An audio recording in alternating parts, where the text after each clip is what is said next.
Assalamualaikum warahmatullahi wabarakatuh. Baiklah, kali ini kami akan menyampaikan hasil diskusi kami tentang bisnis plan. Kami berasal dari kelompok 12 kelas AA1, jurusan Ilmu Kesehatan Masyarakat. Next.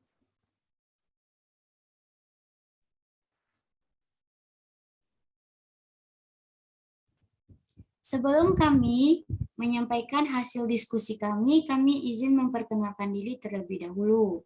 Yang pertama, anggota kami yaitu Fatia Aulia Ramadan, yang kedua Gifari Surya Putri, yang ketiga Hanifah Zahra, yang keempat Trihadatul Aisyah, saya sendiri, yang kelima Salsabila Nurul Atika, dan yang terakhir adalah Syirani Azmi. Next.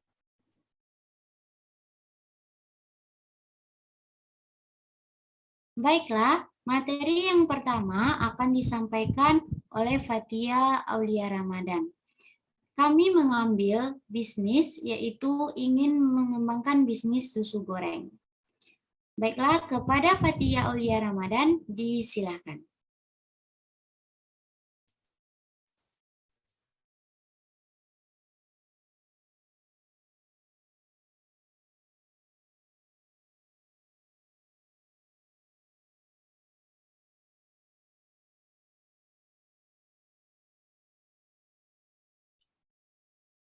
Baiklah, terima kasih moderator.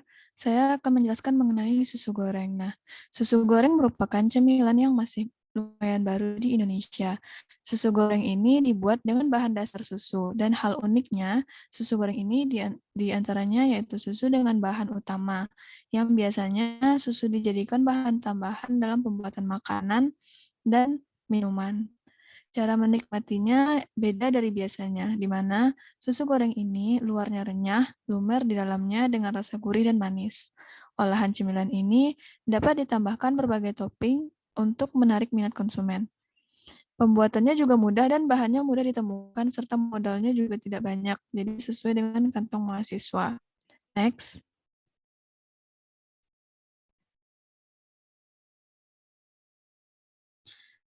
Nah, untuk analisis SWOT-nya, yang bagian strength atau kekuatannya yaitu keunikan produk. Gorengan bercita rasa manis namun memiliki rasa yang gurih. Lalu bahannya simpel dan mudah didapatkan, fungsi pemasarannya yang luas, serta harga bersahabat dan juga waktu pengolahannya yang cukup singkat. Baiklah, saya kembalikan kepada moderator. Terima kasih kepada Fatia Aulia Ramadan. Next. Baiklah, materi selanjutnya akan disampaikan oleh Gifari. Kepada Gifari, disilakan. Baik, sebelumnya terima kasih kepada moderator. Selanjutnya saya akan melanjutkan materi yang kedua, ada weakness atau kelemahan. Belum cukup pengalaman wirausaha dan membuat produk. Yang kedua, belum mengetahui target pasti pemasaran, produk belum bisa diproduksi dalam jumlah banyak. Yang ketiga, ada opportunities atau peluang. Sistem pemasaran luas dan relasi yang cukup banyak. Keingintahuan masyarakat terhadap cita rasa dan tampilan produk. Yang keempat, ada threats atau ancaman. Persaingan bisnis sejenis dan pendatang baru. Krisis COVID-19 kurang kepedulian dari sebagian masyarakat akan produk baru. Next.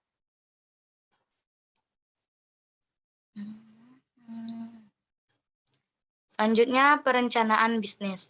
Yang pertama, ada sasaran dan target pasar adalah anak sekolahan. Pemasaran dilakukan melalui media sosial dan membuka stand offline. Yang kedua, ada pembiayaan.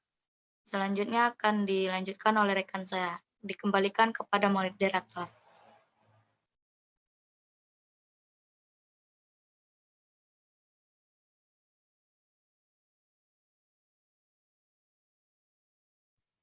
Baiklah, terima kasih kepada Gifari. Selanjutnya tentang pembiayaan akan dijelaskan oleh Hanifah. Kepada Hanifah, disilakan.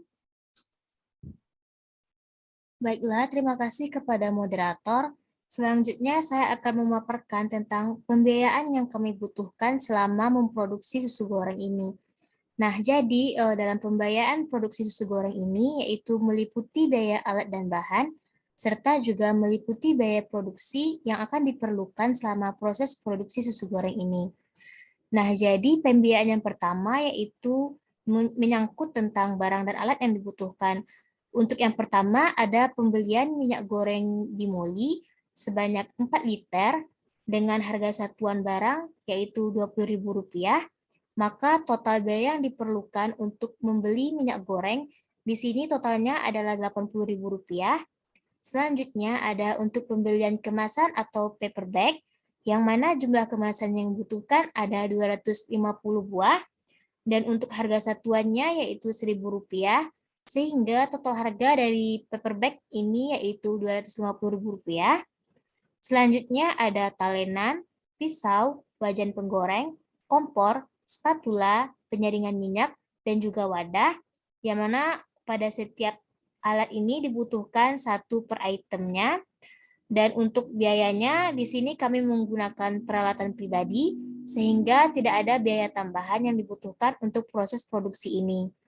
Nah, selanjutnya ada untuk pembelian tabung gas, di mana kami membutuhkan 2 buah tabung gas di sini, dan harga per itemnya yaitu Rp18.000 per tabung gas, maka dari itu total biaya yang dibutuhkan untuk tabung gas ada Rp36.000. Nah, jadi total biaya yang kami butuhkan untuk pembelian barang dan alat selama proses produksi susu goreng ini, yaitu dengan total Rp366.000. Selanjutnya ada biaya untuk bahan produksi, di mana di sini kami membutuhkan susu Indomilk Full Cream UHT dengan jumlah barangnya 1 karton dan produknya 1 liter, di mana harga satuannya ada Rp17.500. Maka untuk total biaya pembelian susu Indomilk Full Cream-nya yaitu 1 liter sebanyak 1 karton dengan total harga Rp210.000. Selanjutnya ada untuk pembelian gula pasir. Di sini dibutuhkan 1 karton gula pasir dengan harga satuan Rp12.500 per kilogramnya, maka total biaya yang dibutuhkan yaitu Rp250.000. Selanjutnya ada pembelian tepung jagung atau tepung maizena sebanyak 1 dus, di mana harga satuannya yaitu Rp12.000 per kotaknya, maka total biaya yang dibutuhkan adalah Rp250.000. Selanjutnya ada untuk pembelian baking powder sebanyak 1 kg dengan harganya yaitu Rp80.000. Dan yang terakhir ada untuk pembelian tepung terigu sebanyak 1 karton, di mana harga satuannya per kilogram yaitu Rp11.000, sehingga total harga untuk tepung terigu adalah Rp135.000.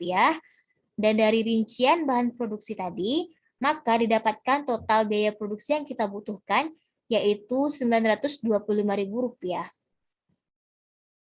Next.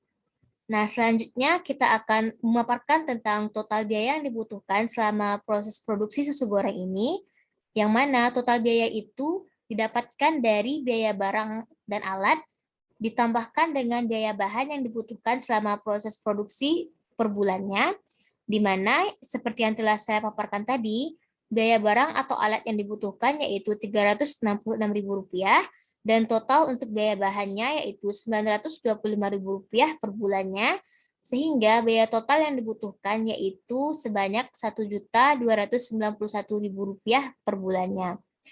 Selanjutnya ada modal awal. Nah, modal awal ini kita dapatkan dari total biaya barang dan alat, ditambahkan dengan total biaya bahan per bulannya, yang mana modal awal ini sama dengan biaya total yang kita butuhkan, yaitu sebanyak Rp1.291.000 per bulannya. Nah, selanjutnya kita akan menganalisis keuntungan yang kita dapat dari proses produksi susu goreng ini. Nah, yang mana untuk mencari keuntungan ini, kita harus menjumlahkan pendapatan yang kita dapat untuk dikurangi dengan total biaya produksi. Nah, untuk menghitung biaya pendapatannya didapatkan dari banyak produk yang terjual dikalikan dengan harga jual produk, di mana di sini produk yang kami produksi sebanyak 250 kemasan dengan harga jual per kemasannya ada Rp5.500. Maka dari itu untuk total pendapatan yang akan kami dapat berkisarkan sebanyak 250 dikali Rp5.500 sebagai harga jual, maka total pendapatannya adalah Rp1.375.000. Nah, untuk keuntungan tadi, seperti yang telah saya paparkan, bahwa untuk mencari keuntungan itu total pendapatan dikurangi dengan total biaya produksi. Nah, sebagaimana total pendapatan yang kita targetkan tadi yaitu Rp1.375.000 dan dikurangi dengan total biaya produksi sebesar Rp1.291.000, maka didapatkan target keuntungan sebesar Rp84.000. Nah, jadi keuntungan yang akan kami peroleh dengan menjual sebanyak 250 bungkus susu goreng per kemasannya dengan harga jual yaitu Rp5.500 per kemasan, maka keuntungan yang kami dapat yaitu sekitar Rp84.000 per bulannya. Baik, sekian yang saya sampaikan, dikembalikan kepada moderator. Terima kasih diucapkan kepada Hanifah. Baiklah, penjelasan selanjutnya tentang studi kelayakan akan dijelaskan oleh Salsabila Nurul Atika. Kepada Salsabila, disilahkan. Baik, terima kasih moderator. Di sini saya akan menjelaskan tentang studi kelayakan. Yang pertama adalah lokasi. Proses produksi yang dilakukan, kami melakukan di salah satu rumah anggota kelompok kami. Di sini kami memakai rumah sendiri yang diperuntukkan khusus untuk membuat produk kami. Meskipun lokasinya kurang strategis, tapi di lokasi ini sangat mudah untuk mencari tenaga kerja dan dekat dengan distributor. Selain itu, pembeli bisa datang langsung untuk melihat proses produksi maupun langsung dengan kami tentang tata cara pembuatan gorengan. Yang kedua adalah sarana dan prasarana. Selain menggunakan rumah produk kami juga memanfaatkan berbagai media seperti media elektronik dan media cetak. Media cetak seperti brosur, pamflet, majalah, online shop, Facebook, Instagram, dan lain sebagainya. Semua sarana ini dilengkapi dengan prosedur dan tata cara pemesanan produk, serta kami juga menyediakan suatu wadah konsultasi baik melalui SMS, telepon, WhatsApp, maupun bertemu langsung dengan kami. Selanjutnya, pengembangan bisnis. Pengembangan bisnis yang pertama ialah rencana manajemen. Rencana manajemen yang kami bahas ialah strategi pemasaran. Strategi pemasaran, kami menawarkan langsung kepada konsumen menjual produk di berbagai tempat, misalnya seperti di KOR, kantin sekolah, dan juga di pasar yang banyak masyarakat serta anak-anak. Kemudian kami juga membuat akun sosial media seperti Facebook, Instagram, dan lain-lain. Adapun strategi pemasaran yang kami lakukan ialah yang pertama kegiatan promosi. Kami dapat mempromosikan usaha kami dengan pasar baru untuk memperluas usaha makanan ringan ini ke daerah-daerah lainnya. Dengan harapan usaha ini akan lebih dikenal oleh masyarakat dan juga menambah pendapatan serta dapat mengurangi angka pengangguran dengan mempekerjakan karyawan baru. Yang kedua, pengembangan produk. Kami membuat variasi dan cita rasa yang berbeda yang bertujuan untuk konsumen tidak merasa bosan dengan rasa yang cenderung monoton.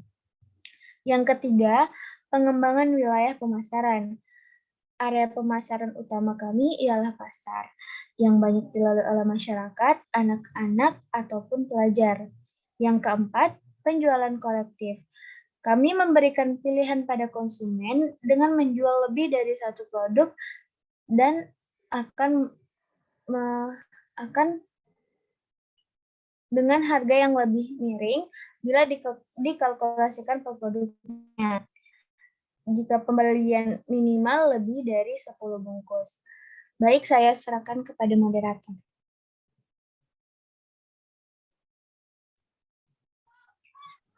Terima kasih kepada Salsabila. Materi selanjutnya akan dijelaskan oleh Syirani Azmi. Kepada Syirani Azmi, disilahkan. Baik, terima kasih kepada moderator. Saya akan melanjutkan presentasi dari kelompok kami mengenai strategi keuangan. Dengan mencatat semua pemasukan dan pengeluaran harian, bulanan, dan tahunan, serta keuntungan produk sehingga laba dan rugi sesuai. Lalu, strategi penetapan harga. Mengutamakan kualitas produk dalam penetapan harga, tidak mengutamakan keuntungan yang berlebihan, dan bertujuan melestarikan makanan khas Indonesia. Next. Lalu, cara mengantisipasi terhadap risiko. Risiko yang pertama yaitu produk kurang menarik minat masyarakat. Kami akan mengantisipasinya dengan melakukan kegiatan promosi secara mendalam dan menyeluruh. Lalu, risiko yang kedua, susu goreng yang kurang laris. Kami akan mengantisipasinya dengan membuat kreasi isian sesuai dengan request pelanggan. Lalu yang terakhir, modal usaha. Kami akan mengantisipasinya dengan membuka pinjaman dengan bunga yang kecil. Sekian dari saya kembalikan kepada moderator. Baik, terima kasih kepada Syirani Azmi. Baiklah, dengan berakhirnya penyampaian oleh Syirani Azmi tadi, maka berakhir pula lah presentasi kami pada hari ini. Baiklah, kami dari kelompok 12, kalau ada salah dan janggal dalam presentasi tadi, kami mengucapkan mohon maaf. Sekian dari kami, diakhiri dengan Assalamualaikum warahmatullahi wabarakatuh. Waalaikumsalam.